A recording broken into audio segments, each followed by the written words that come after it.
Gente, então a gente vai estudar sobre Tito. E Tito é mais uma daquelas cartas que o apóstolo Paulo deixa para a gente, e ela tem uma missão de cuidar da nossa vida diária, né? Você já sabe que quando você foi salvo por Jesus, a obra consumada da cruz, ela foi plena, ela foi perfeita, ela te justificou, ou seja, você se tornou justiça de Deus. 2 Coríntios 5,17 diz que você se tornou uma nova criatura. Glória a Deus por isso. A obra consumada, ela consumou o passado, o presente e o teu futuro. Mas você também já sabe, né, que além da obra consumada da cruz, nesta caminhada em fé, nós precisamos responder ao Senhor. E o responder ao Senhor, a gente indicou para você os livros Qualificados, de Tony Cook. Então você que está conosco na escola bíblica, você deve ter esse livro como mesinha de cabeceira. É um livro que vai dar a resposta para você. E na teologia, né, esse assunto de responder ao Senhor, que a gente sempre está falando para você, está atrelado à tua santificação. O que é ser santo? Você já sabe, é ser separado. Então a caminhada cristã, a obra consumada da cruz, a graça, que é o favor imerecido, que transportou você e eu do império das trevas e nos trouxe para o reino de Deus, ela coloca para a gente, né, alguns critérios para você responder dentro da teologia, para você viver em santidade. E o que é santidade? É um novo estilo de vida da graça, ok? E essa santidade vai ser as suas respostas diante dos conflitos e dos desafios que você e eu enfrentamos a todo momento, seja financeiro, seja emocional, seja o que for, né? E o apóstolo Paulo, ele escreveu algumas cartas que a gente vai estar lendo, a gente já está lendo, a gente já está aprendendo com ele, né, que ele deu essas orientações aos maridos, como os maridos devem responder, às esposas, como as esposas devem responder, aos funcionários, para quem trabalha na vida secular, ou trabalha como autônomo, ou é um empreendedor, como você deve se comportar nos seus negócios. Tudo isso faz parte da sua e da minha santificação, e da sua e da minha resposta diante de Deus, né? Então a gente já estudou sobre as obras da carne que estão lá elencadas no livro de Gálatas. Você lembra? A gente comparou as obras da carne com as obras do Espírito. E o que é agora viver a nova natureza dessa justificação, desta graça que te alcançou? É você andar, e eu também andarmos, vivendo o fruto do Espírito. E o centro do fruto do Espírito é andarmos em amor. E o amor é a atitude que vai gerar, através da minha nova natureza, da sua nova natureza, longanimidade, benignidade, bondade, mansidão, domínio próprio e todas as demais coisas elencadas nessa resposta, para que você e eu andemos em novidade de vida. E aí, se você olhar um pouquinho anteriormente, eu estou trazendo novamente Gálatas, que nós já estudamos, para você lembrar, né? As obras da carne, elas estão elencadas na área da alma, né?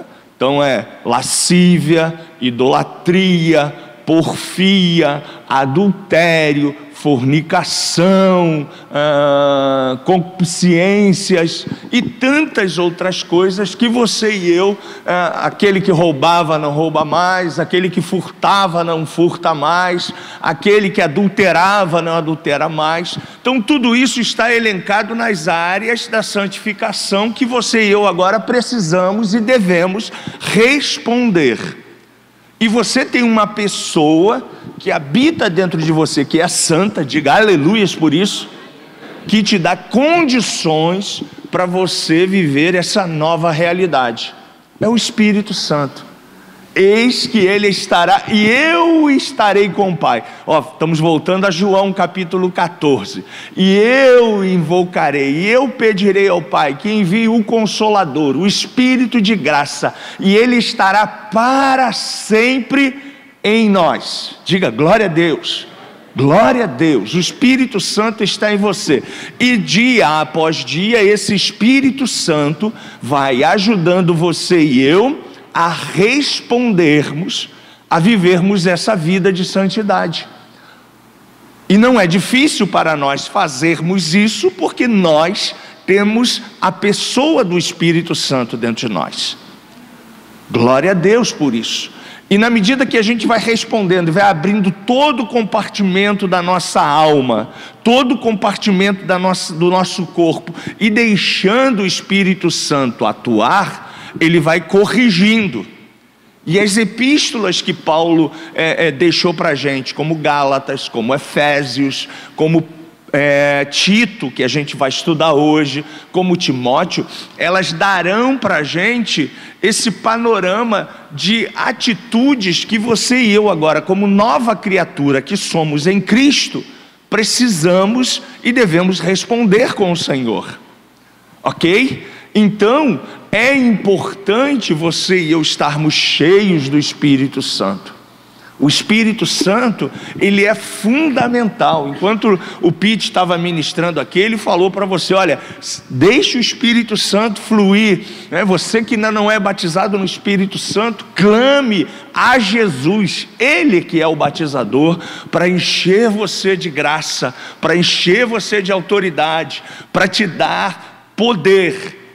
E ele declarou isso antes de voltar para o ministério sacerdotal, Atos capítulo 1, versículo 8 em diante, mas recebereis poder ao descer sobre vós o Espírito Santo, e através desse Espírito Santo a igreja tem uma nova unção. Então é importante você não apenas ter nascido de novo, é importante não apenas você estudar a palavra de Deus, mas importante também você estar em comunhão, em oração e buscando esse revestimento de poder para a tua vida. Foi esse revestimento de poder que ajudou os apóstolos, que deu autoridade aos apóstolos, que ajudou os apóstolos em todos os problemas que eles passaram. A maioria deles morreu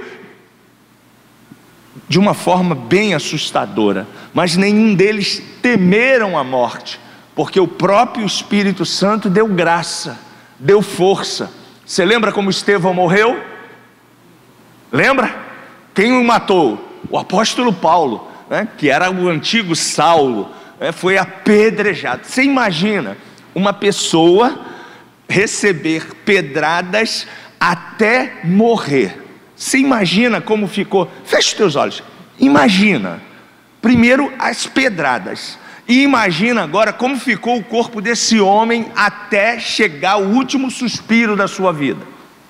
Mas até o último suspiro da sua vida, você lembra como ele faleceu diante do Senhor, adormeceu diante do Senhor? Pai, ele pediu perdão por aquelas pessoas. Perdoa-os, eles não sabem o que estão fazendo. E quando Estevão fez isso, está lá, se não me falha a memória, de Atos 8 em diante, diz a palavra de Deus que ele viu o céu aberto. Enquanto ele deveria estar agonizando na alma e no corpo, Deus deu para ele um batismo de insensibilidade da dor, porque ele viu o céu aberto, os anjos de Deus, ele viu a glória de Deus. E eu acredito que essa visão trouxe uma anestesia para essa morte tão cruel que foi sobre a vida do diácono Estevão. Mas, gente, quem deu força para Estevão ir até esse final tão surpreendente e tão traumático? O Espírito Santo.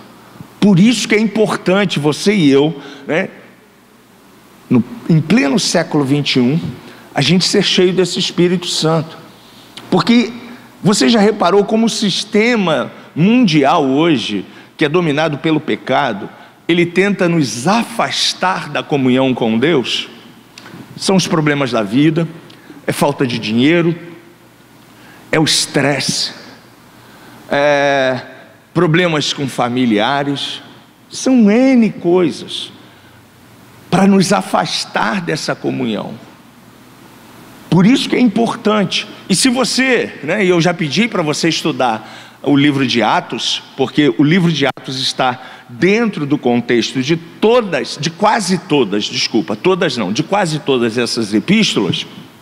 Você vê que a igreja tinha comunhão com o Espírito Santo uns com os outros, e eles oravam incessantemente uns pelos outros para terem graça e força para enfrentar Roma, que era uma opositora ferrenha dos cristãos.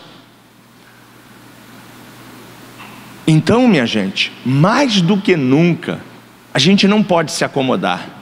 Mais do que nunca, a gente não pode relaxar, sabe?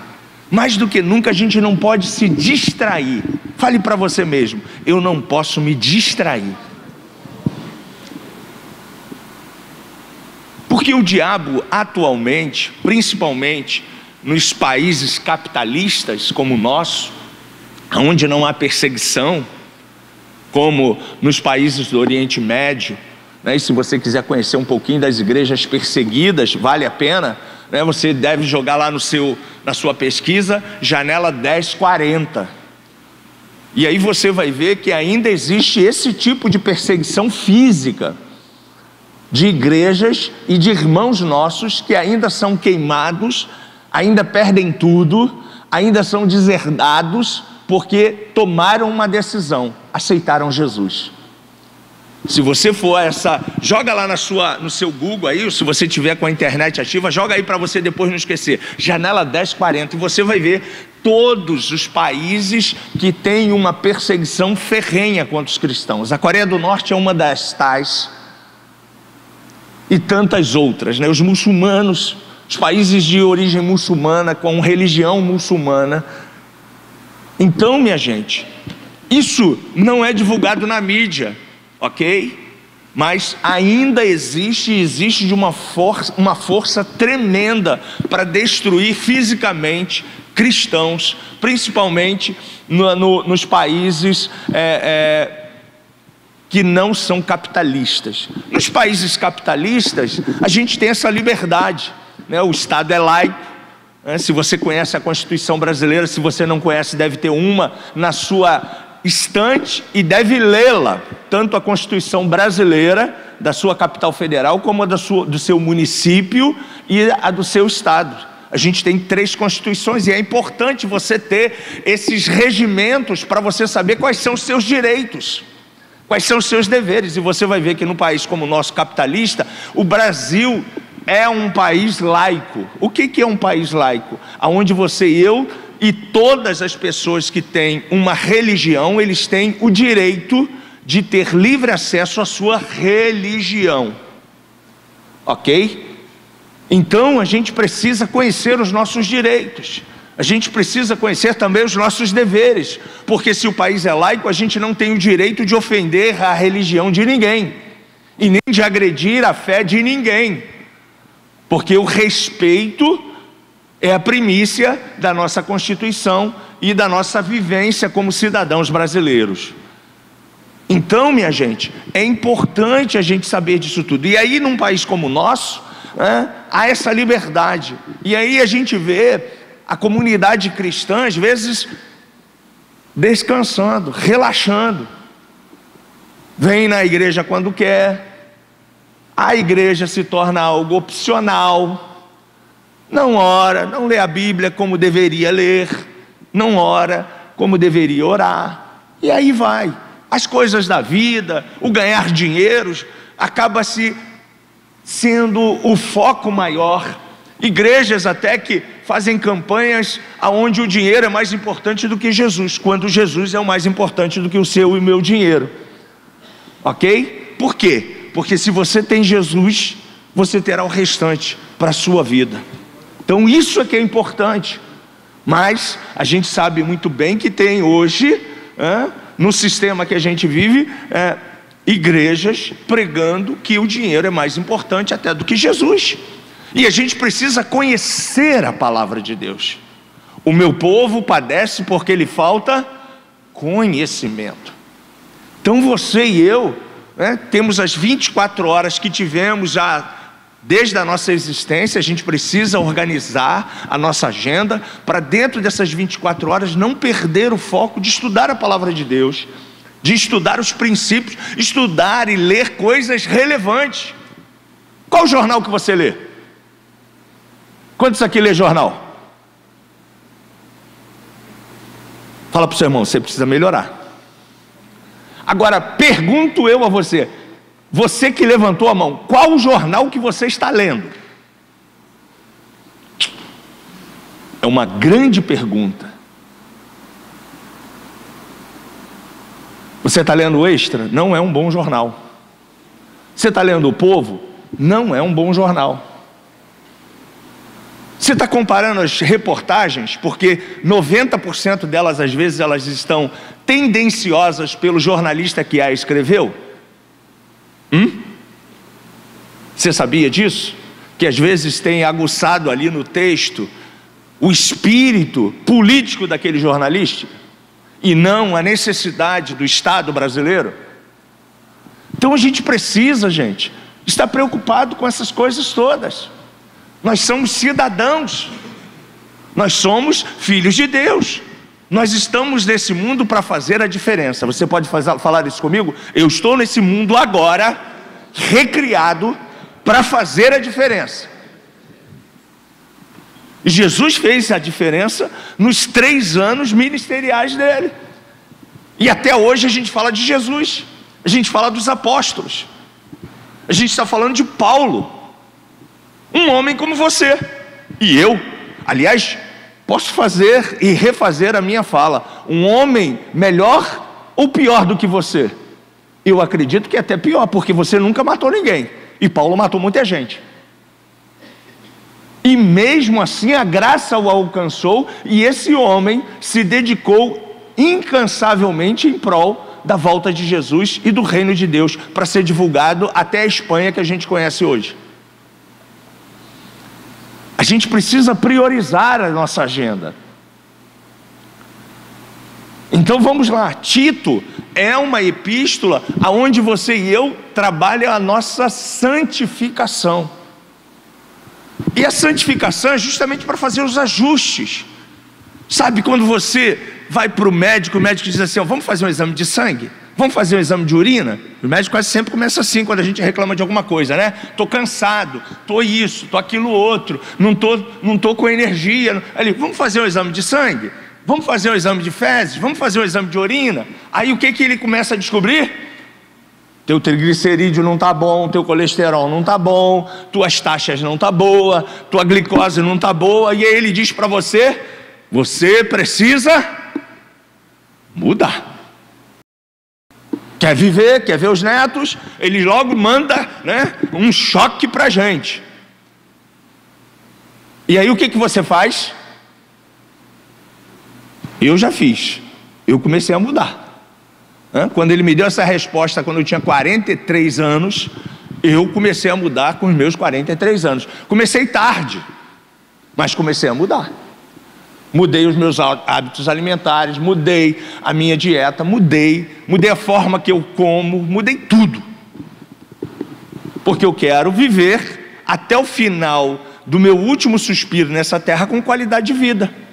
Eu não quero ter a minha perna amputada porque estou diabético. Eu não quero estar com o meu coração tomando um bocado de remédio ou coração crescido porque não cuidei da minha saúde e enchi o meu organismo de gordura e de tudo quanto é alimentação que não é saudável para o meu corpo. Então, se eu quero viver com qualidade, eu preciso mudar. E assim somos nós na vida cristã.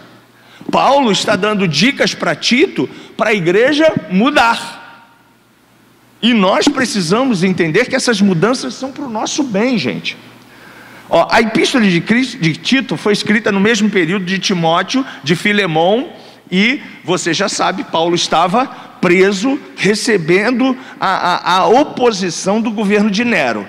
E quando ele estava nessa última prisão, provavelmente a terceira prisão que Paulo passou, ele foi aí executado pelo governo de Roma. Tito era grego. Você já sabe que grego é chamado na Bíblia de gentios, é você, sou eu, todo mundo que não é judeu é chamado na Bíblia de gentios. E Tito, ele conhece o Evangelho através de uma das pregações de Paulo, e provavelmente entre a segunda e terceira viagem de Paulo, Tito começa agora a seguir, ser discípulo de Paulo.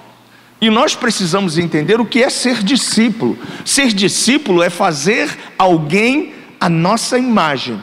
Por isso que é importante, a gente ajudar as pessoas, principalmente os recém-convertidos, a aprender a palavra de Deus.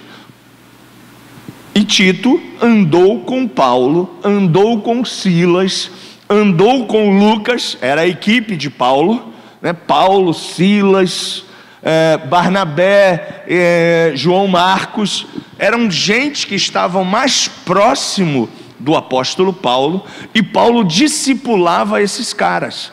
Na linguagem moderna, você que faz aí cursos e está trabalhando aí em empresas modernas, o mentor. Fulano está mentoreando alguém, fulano é coaching de alguém. Você já ouviu esses nomes agora? São os nomes atuais, Coaching, mentoreamento, é alguém que está discipulando o outro, pronto, está orientando o outro. E você é coach dentro da sua casa, se você tem filhos, você está mentoreando seu filho todo dia, toda hora. Se você é um empresário e está alavancando os seus negócios, está querendo fazer com que ele cresça, você também é coach, está dando palestra, e você vai buscar um resultado para que isso tudo aconteça. Então, gente, Paulo nada mais é do que um coach na linguagem moderna, um mentor de Tito, de Lucas, de Silas, dessa turma toda. Essas pessoas andavam grudadas no Paulo para aprender com Paulo todo o conhecimento, tudo que ele tinha. Aliás, humanamente falando, Paulo era um cara inteligentíssimo. Ele foi formado, você lembra que as escolas antigamente eram semelhantes as escolas, não eram semelhantes a que a gente conhece hoje. Haviam filósofos que treinavam e equipavam as pessoas com conhecimento. Paulo foi educado e mentoreado por Gamaliel, um dos maiores mentores daquela época. É como se Paulo hoje tivesse estudado em Harvard, ok? Para você ver o conhecimento secular que tinha Paulo. Então isso não exime você, cristão, de evoluir como pessoa, de crescer na sua vida secular, de ser uma pessoa inteligente. E isso é bom, porque quanto mais você tem na área intelectual, na área humana, é mais unção, mais poder que Deus vai alavancar através de você. Então, se você pode, não pare de fazer cursos, não pare de aprender, não pare de crescer, porque isso vai fazer com que você tenha muito mais potencial para ser divulgado pelo poder do Espírito Santo através da sua vida. Então isso é bom, gente, isso é legal. E Paulo era esse cara, e Tito estava do lado dele. Tito aprendeu com Paulo a encarar e a resolver os problemas sérios da igreja, e se tornou por isso um dos discípulos preferidos de Paulo. Tinha problema? Manda Tito, manda Timóteo, porque esses dois são pessoas que vão responder segundo o meu pensamento, segundo aquilo que eu treinei, segundo aquilo que eu ensinei. Sabe, isso é muito importante. Como é a sua reação como pedem a você a prova da sua fé? Pastor, quando pergunta se eu sou crente, eu digo, bom, eu vou lá na igreja de Nova Vida. E aí, como é que é a sua vida cristã? Bom, eu tô tentando, eu estou melhorando, mas eu ainda não sou, sabe? Eu não sou. Tito não tinha esse tipo de resposta. E como é que é ser crente? Bom, crente. Tito não titubeava. Tito tinha a resposta na ponta da língua. E como é você, como sou eu hoje, quando nos confrontam a nossa fé? Você tem a resposta na ponta da língua? Ou você fica titubeando? Ou você fica, não é bem assim, bom, precisa dar um jeitinho, sabe como é que é? Os tempos modernos, século 21, o cristianismo precisa ser reagrupado, reagendado. Gente, eu já disse para você aqui na escola que fundamentos, princípios, são inegociáveis na nossa nova vida como crente. Inegociáveis. Agora, algumas coisas do século 21, por exemplo, a gente negocia. Por exemplo, eu estou pregando hoje de uma camisa social não, de manga curta. Há 30 anos atrás, vamos botar 40, 30, 40, eu nunca chegaria a uma plataforma para ministrar para ninguém com uma camisa como essa. Isso é negociável? Sim ou não? Sim. Porque quem pregava naquela época era da gravata. Você já viu uma gravata pregando? Pois é, a turma daquela época entendia que quem pregava era gravata. Para alguns segmentos mais radicais era o terno. Era o terno e a gravata que pregavam. Então, se você não tivesse de terno e gravata, não adiantava o que tinha aqui, ó, na sua cachola. Você poderia subir de terno e gravata e falar um bando de abobrinha, mas você está de terno e gravata, o que importa é isso. E não o conhecimento, e não a unção, e não a autoridade do Espírito Santo que você tem. Graças a Deus que isso caiu por terra. Isso é negociável? Claro que sim. Ok? E tantas outras coisas que a gente negocia hoje, que não vai fazer nenhuma interferência na sua vida cristã, na sua vida de santidade com Deus. Ok? As irmãs mais antigas sabem disso. Os segmentos mais duros, né, mais legalistas. Minha mãe ficava no inverno, tinha inverno no Rio de Janeiro, tá, gente? Antes do efeito estufa, quando chegava junho, julho e agosto, minha mãe comprava cobertor lá para casa, né? A gente precisava de cobertor, de aquecedor no Rio de Janeiro, mas o efeito estufa mudou tudo isso, você já sabe.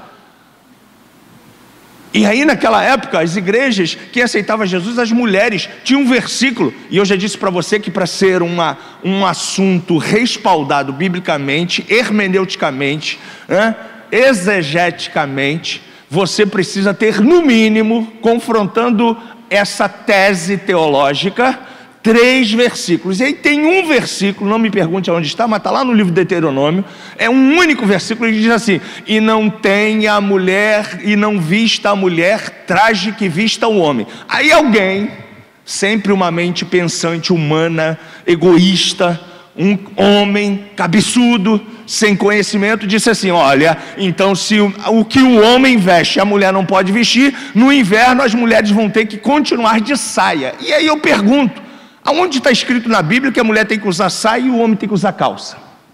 Os caras criaram uma regra, e quem não entrasse na regra era expulso da igreja.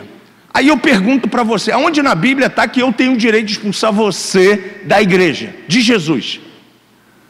Pois é, mas até hoje ainda tem igrejas que expulsam pessoas, sentenciam pessoas. Homens, a igreja não, desculpa gente, deixa eu refazer essa frase que deve estar gravando. A igreja não, porque a igreja é do Senhor Jesus. Você pode dizer graças a Deus por isso. Mas homens sem conhecimento, homens, líderes sem qualificação, disciplinam pessoas e expulsam pessoas da convivência do corpo de Cristo. Então as epístolas que vão ajustar você e eu, elas precisam ser estudadas para que a gente entenda o seguinte: tem muita gente falando muita abobrinha, impondo muitas regras que não são de Deus, são conceitos humanos, são regimentos internos humanos. Para você ter uma ideia, eu trabalhei numa empresa que tinha um manual interno. Não vou falar o nome da empresa, né, mas ela tinha um manual interno, era manual de regras. E ela colocava N obstáculos para a gente, às vezes, atender a população. Só que quem sabia das regras do Bacen, você sabe o que é Bacen? É quem rege, eu trabalhei no mercado financeiro, é quem rege as regras do mercado financeiro. E aí o Bacen é o regimento do Banco Central, está acima de qualquer instituição financeira. E aí quem tinha conhecimento chegava para mim e falava assim, ó, isso está no regimento e nas regras do Banco Central? Aí teve uma vez que um cara bateu tão forte comigo, ele falou assim, liga para o teu superior, estou vendo que você é muito fraquinho. Pô, aquilo machucou, gente. Estou vendo que você conhece muito de regras da sua empresa, mas você não conhece do sistema financeiro. Liga para o seu superior e fala para ele sobre isso, isso, isso. Eu botei a viola no saco, humildemente, peguei o telefone e fui falar com alguém que sabia mais do que eu. Sabe o que o cara falou para mim? Ele está certo. Falei, chefe, eu dava minha vida por esse manual interno. Eu já quase que decepei a cabeça de clientes aqui por causa desse manual interno. Eu falei, mas olha só, ele está certo. Quer um conselho? Atende ele, retira ele do meio da multidão, atende ele e libera o cara. Aí eu falei, gente, eu preciso aprender mais. A partir dali foi um tapa sem mão na minha cara, porque eu defendia. E assim foram os fariseus. Assim era aquela comunidade quando Jesus chegou e falou assim, ó, vocês conhecem muito os manuais internos de vocês, vocês conhecem muito de regras e de atividades e de conceitos humanos, mas vocês não conhecem a palavra de Deus. Vocês impõem sobre o povo jugo que vocês mesmos não colocam nem um dedo. Você lembra dessa frase de Jesus? Pois é, até hoje a igreja impõe julgos sobre muita gente, e aí os líderes ficam numa boa, impondo julgos sobre as pessoas. Graças a Deus que o conhecimento está abrindo o leque de inteligência para a comunidade cristã brasileira. Mas se você perguntar, seu pai e sua mãe foram à praia? Eu vivi num segmento religioso que meu pai e minha mãe diziam que praia era pecado. E que lugar gostoso é tomar um banho de água de sal, né, gente? O Rio de Janeiro, o Brasil é lindo demais com tanta praia. E eu estou falando para você de coisas de... Eu era molecote, 44 anos atrás. Era assim o cristianismo no Brasil, radical. Eu venho de um segmento, meus pais aceitaram Jesus num segmento radical. E graças a Deus que eu me libertei desses conceitos e desses valores humanos. Ok? Me libertei. Mas até eu ter conhecimento, como eu fui frustrado, como eu sofri. Naquela época não havia bullying, né? Mas eu sofri muito bullying na escola. O pessoal da minha geração sabe como é que a gente resolvia os bullying da vida, né? Era fácil resolver os bullying da vida. Hoje é tudo bullying, bullying, bullying, bullying. Mas eu sofri muito bullying. E aí Jesus estava quase que enclausurado numa capa de religiosidade. E eu não quero que você esteja em Jesus com uma capa de religiosidade pregada pelo pastor Marcos, porque eu não tenho esse direito. Eu quero que você conheça a verdade e dê espaço ao Espírito Santo para atuar na tua vida, ok? Então Paulo está dizendo lá, os cristãos devem manter as boas obras. E boas obras, gente, você pode fazer ela a todo momento, em todo momento.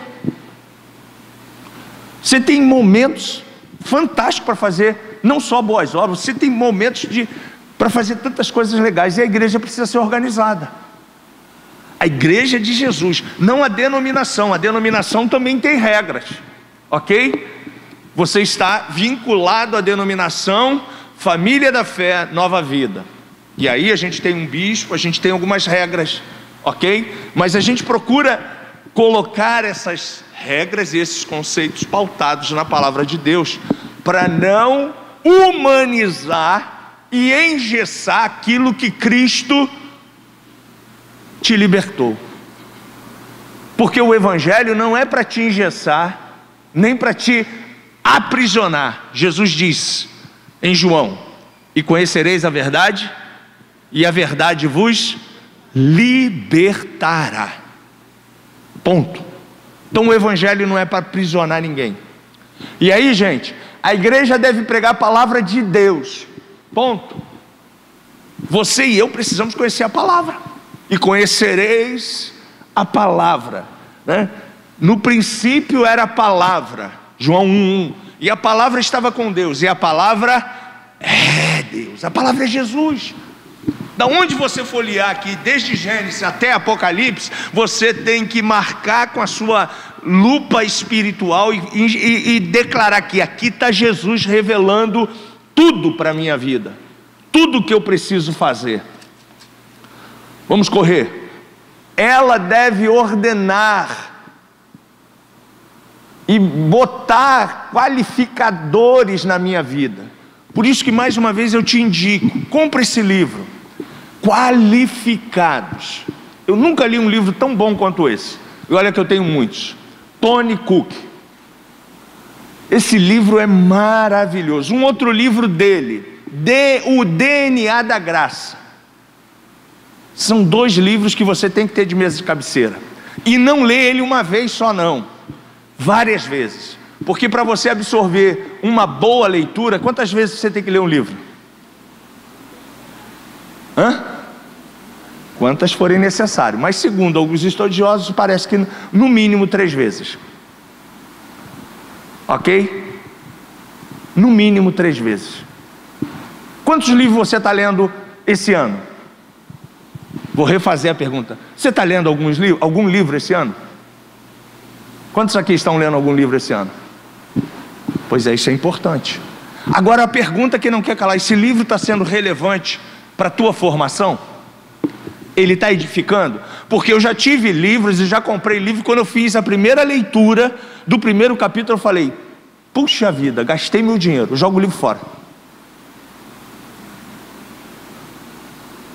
Porque também não adianta, às vezes, é igual aquele filme que às vezes você fica assim, né? E eu já paguei esse mico, tá? Não, vai mudar o enredo, vai mudar o enredo. Aí você está 1 hora sentado, comendo pipoca. Não, pô, peraí, eu comprei esse filme no net, né, no Now. Puxa, parece, tem um ator tão bom, tem esse cara. Aí você vai, daqui a pouco, as letrinhas estão subindo e você fica assim: já aconteceu isso com você? Pois é. Então a gente não pode perder tempo assim. Então, gente,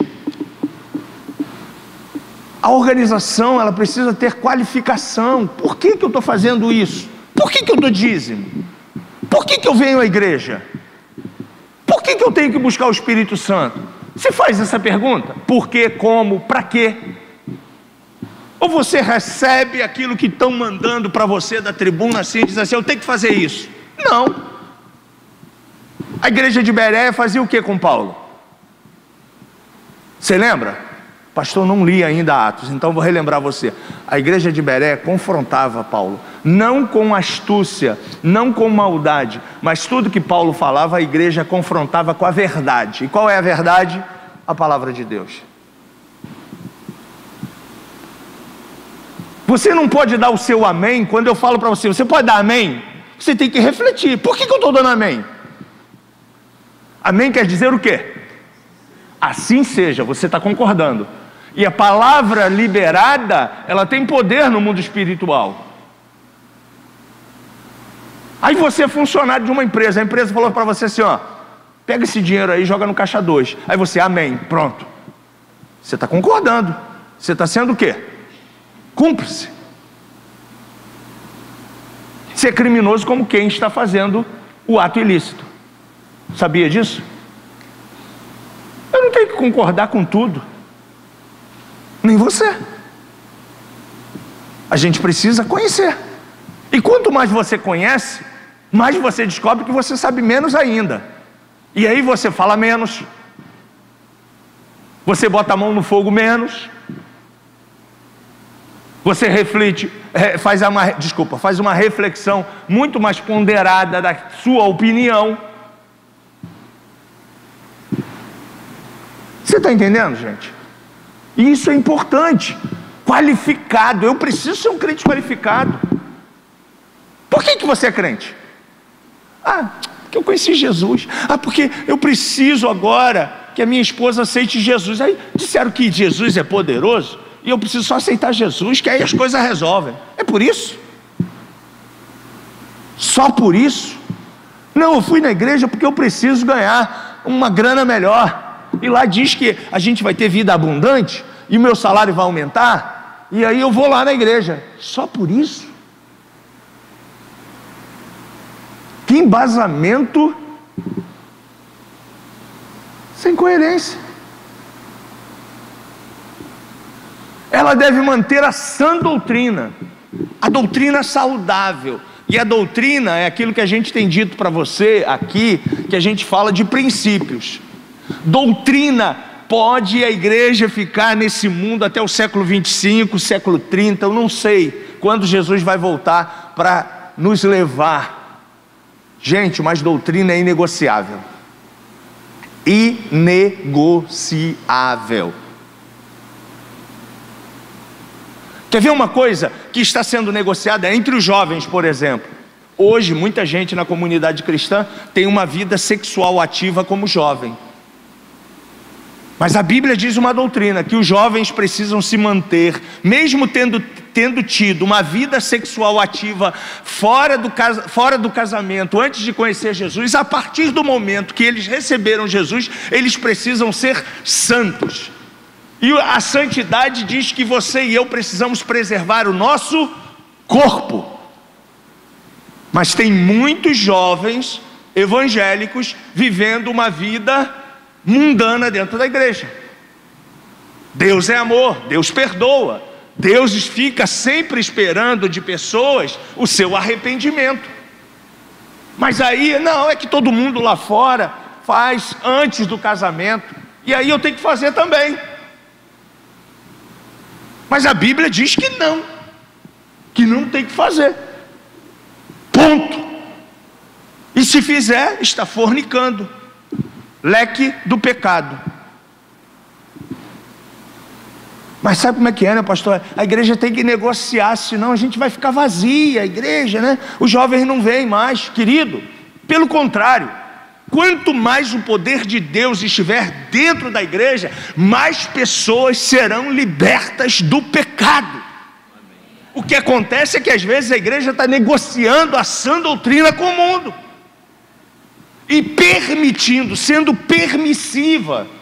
O que adianta a gente ter uma igreja superlotada com 3, 4, 5 mil membros, onde as pessoas não têm um comprometimento com a sã doutrina? Pastor, elas são importantes, estão ouvindo a palavra de Deus, legal, e eu não estou dizendo que elas não têm que ouvir, não, ótimo, porque a verdade tem que libertar. Agora, o que não pode é a verdade ser dita e a gente blindar a nossa vida e dizer assim, não, isso é verdade, mas a minha vida está blindada e eu posso continuar fazendo tudo o que eu fazia. Está errado. Está errado. A doutrina é inegociável, gente.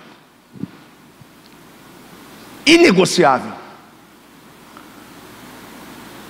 Pastor, é que é tentação, é mais forte que eu. Mentira do capeta. Você já sabe, a gente já estudou. Ninguém é tentado acima das suas forças. Mas é que Deus está mandando a tentação. Mentira, porque Tiago também diz, toda tentação ela é humana. Ou seja, por nós não estarmos vivificando o espírito, a alma e o corpo estão, energizados. E se você e eu alimentarmos mais a alma, que é o nosso psique, e o corpo, o espírito vai ficar sufocado. Você lembra quando eu fiz o exemplo aqui do pastor Luiz e do Alexandre, e eu disse para eles que os dois estavam num ringue, e eu dei, lembra? Quantos estavam aqui? Lembra disso? Eu dei comida pro Luiz uma semana inteira, e depois no final da semana eu não dei nada pro Alexandre. E aí eu disse, agora os dois vão fazer uma luta. Quem é óbvio ganhou essa luta? Quem foi alimentado. A mesma coisa, você é espírito, diga eu sou espírito, tenho uma alma e habito num corpo. O seu corpo vai fazer o que a alma ou o espírito estão comandando. Entendeu? Isso é você responder. Se você está alimentando o espírito, sua alma não vai ter forças. Paulo diz, miserável homem que sou, quem me livrará da condenação? Porque aquilo que eu não quero, isso é que eu faço, e aquilo que eu quero, isso eu não faço. Ou seja, ele está falando da guerra espiritual que você e eu enfrentamos todos os dias. Tentação, todo mundo é tentado, eu, você, Jesus foi.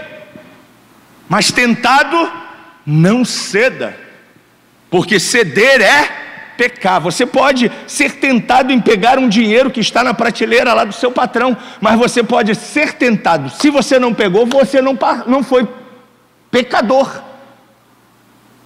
E se vier um pensamento desse, pegar um dinheiro que não é seu, Senhor, afasta de mim esse pensamento.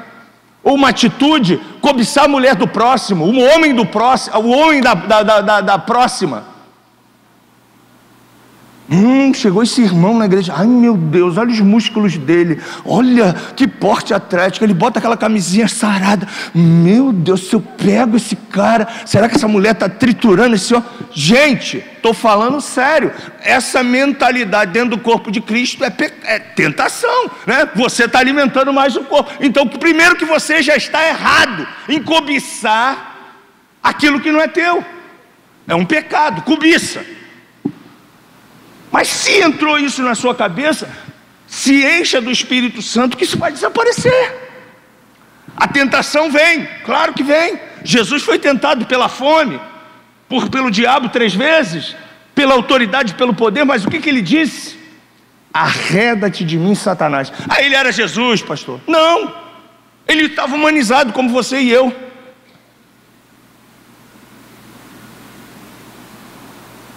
Ih, pastor, esse negócio de responder na igreja é isso, é? Quero ser crente mais não. Tem muita gente arriando aí e se mandando.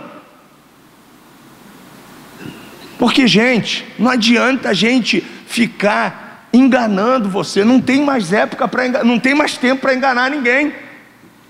Então, essa doutrina precisa estar ativa. Pastor, mas quem vai me dar graça para fazer isso? O Espírito Santo, porque um dos nomes dele é que ele é santo. Então ele vai te dar santidade. Ponto. Ah, vão me chamar de quadrado, de bobo. Todo mundo está fazendo, por que você não faz? Você não faz porque você é filho de Deus.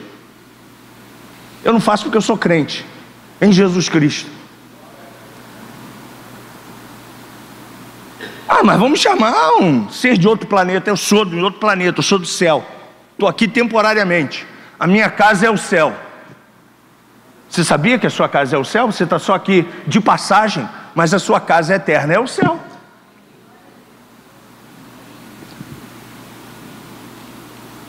Para a gente acabar, gente, os deveres dos cristãos. Como a gente deve... A gente começou falando de obras, né? Então, como você trata os idosos? Sua mãe, seu pai, o idoso da rua. O governo a gente sabe como é que está tratando, né? Vamos dar R$998. Isso é salário para um idoso?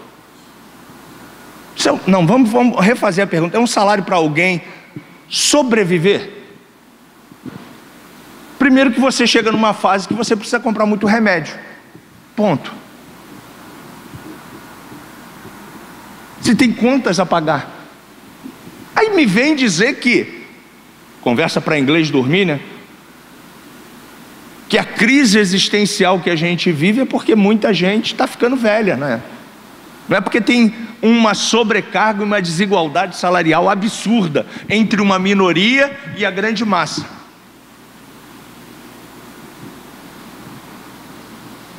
Não é verdade? Mas aí a inflação é gerada pelo salário mínimo. Eu até estou achando que eu vou fazer economia, sabe, gente? Para entender essa fala. Sinceramente. Ou então vou fazer um coach com alguém da economia. E quem gera problema é quem ganha R$998. Deixa para lá. Como estamos tratando os idosos? Como você está tratando seu pai, sua mãe?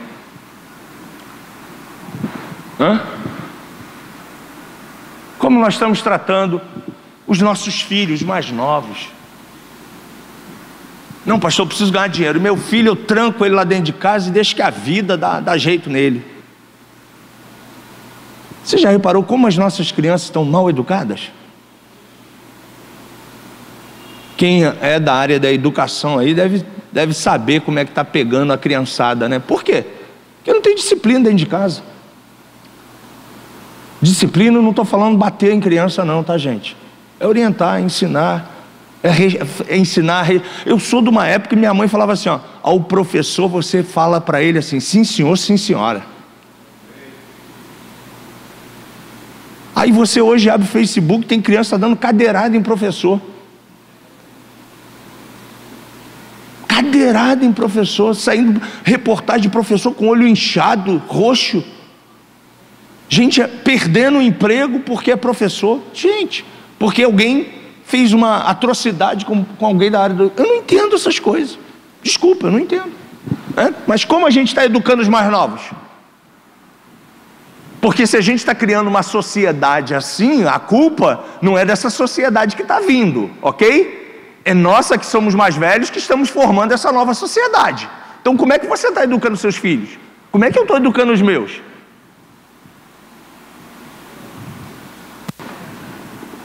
Como deve ser a nossa postura como cidadão?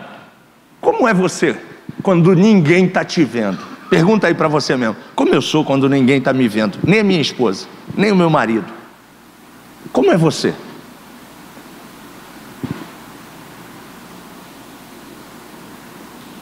O que passa na sua cabeça, lá no escondidinho, só você? Como é você? Qual é a sua postura como cidadão? Ah, pastor, minha esposa não está vendo, então não é pecado. É pecado sim, porque Jesus disse, olha o que a graça disse, ó, a graça não é liberdade não, gente, a graça é só pensar, você já pecou. E se a gente está aqui pela graça, graças a Deus. Na antiga aliança era ato consumado. Na graça Jesus disse, ó, só pensar já foi. Ih, pastor, o senhor está confundindo a graça? Não, estou dizendo para você que a graça também tem respostas. E gente, eu vi um testemunho essa semana de um cara que ele pregou a palavra para um judeu. E o judeu chegou para ele e falou assim, pastor, eu pensava que esse negócio de graça era fácil, é mais impactante do que a antiga aliança. Porque na antiga aliança disse, se eu não matar, se eu não fizer, pronto. Mas na graça, se eu só pensar, eu já estou. Só que na antiga aliança as pessoas não tinham o Espírito Santo como você tem. Diga, graças a Deus. Por isso que você pode, diga, eu posso. Você tem o Espírito Santo dentro de você. Na antiga aliança o Espírito Santo ficava lá. Você lembra como é que era o nome daquele lugar lá no tabernáculo?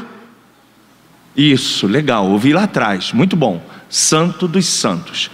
A glória ficava lá, na arca da presença.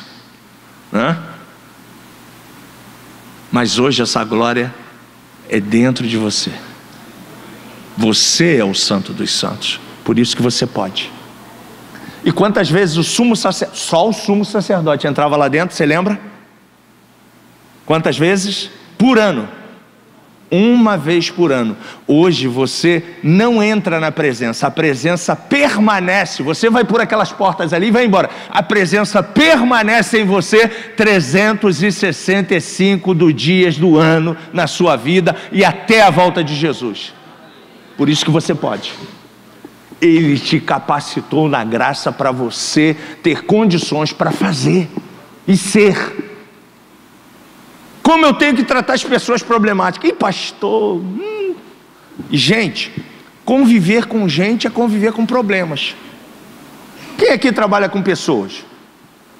Você sabe disso, é conviver com problemas. E no reino de Deus você precisa ajudar os problemáticos, ajudar as pessoas a melhorarem. Aquele que não ama, você precisa ajudar a amar. Aquele que tem traumas, você precisa ajudar para que ele saia dos traumas. Aquele que teve uma vida difícil, você precisa ajudar para que ele melhore. E as considerações finais estão lá no capítulo 3. Isso aí está com você, vai ser colocado lá naquele telefone para você. Mas, gente, a minha última palavra, eu passei aqui 10 minutos, por isso que eu corri muito. Minha última palavra para você é: não saia daqui hoje achando que eu quis impor regras para você. Longe de mim fazer isso. Mas eu quero que você entenda o seguinte: a maturidade cristã, ela só acontece na nossa vida quando a gente aprende. E quanto mais a gente aprende, é como o crescimento na vida secular. Você talvez não lembre, mas você, quando era adolescente, você esbarrava em tudo, chutava tudo, sentia dor em tudo quanto era lugar. Sabe por quê? Porque você estava crescendo. E se você tem filho adolescente, você sabe disso. Toda hora ele reclama de dor no punho, dor na mão, dor aqui, dor acolá, dor. Sabe por que ele está sentindo dor? Ele está sentindo mesmo. Mas não é dor de enfermidades, não. É porque ele está desenvolvendo o corpo dele. E para você crescer, ser maduro na fé, você precisa absorver esses princípios e aplicá-los na sua